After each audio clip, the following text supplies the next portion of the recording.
This is the tale, not just of a man, but of the archetype known as Lao Tzu.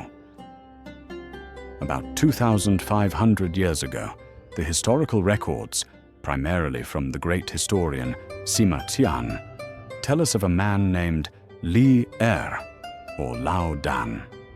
He was said to be the keeper of the imperial archives in the Zhou dynasty court, the librarian for a crumbling empire, a quiet observer of the world's folly, watching history unfold from a room full of scrolls. But the legend quickly overshadows the man. His very name, Lao Tzu, doesn't mean Li Er. It means Old Master. Some stories say he was born with white hair and the wisdom of an elder. He wasn't just a person. He was an ideal, the embodiment of ancient, effortless wisdom.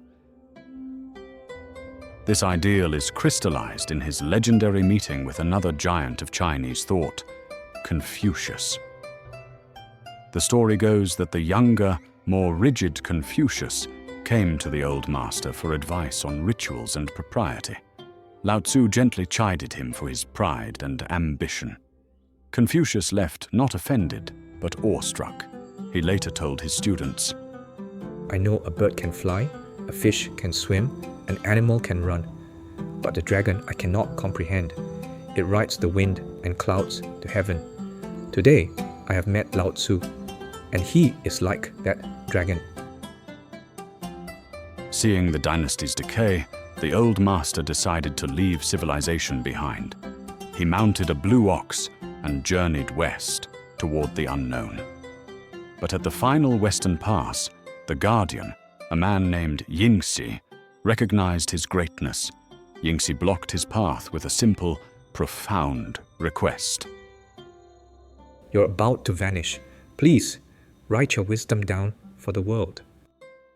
And so, the legend says, Lao Tzu paused. In a single session, he wrote a small book of just over 5,000 characters. He gave it no title, but we know it today as the Tao Te Ching, the Book of the Way and its Virtue.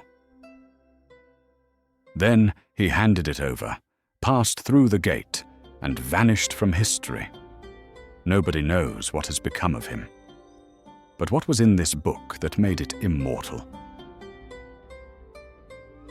Its core is the Tao, or the Way, the fundamental, nameless force behind and within all universe. To live well is to align with this natural flow, a principle called Wu Wei, often translated as non-action, but better understood as effortless action, acting without force, like water shaping stone. He taught the strength of softness. "The soft overcomes the hard," he wrote. "Nothing in the world is softer than water, yet nothing is better at overcoming the hard and strong.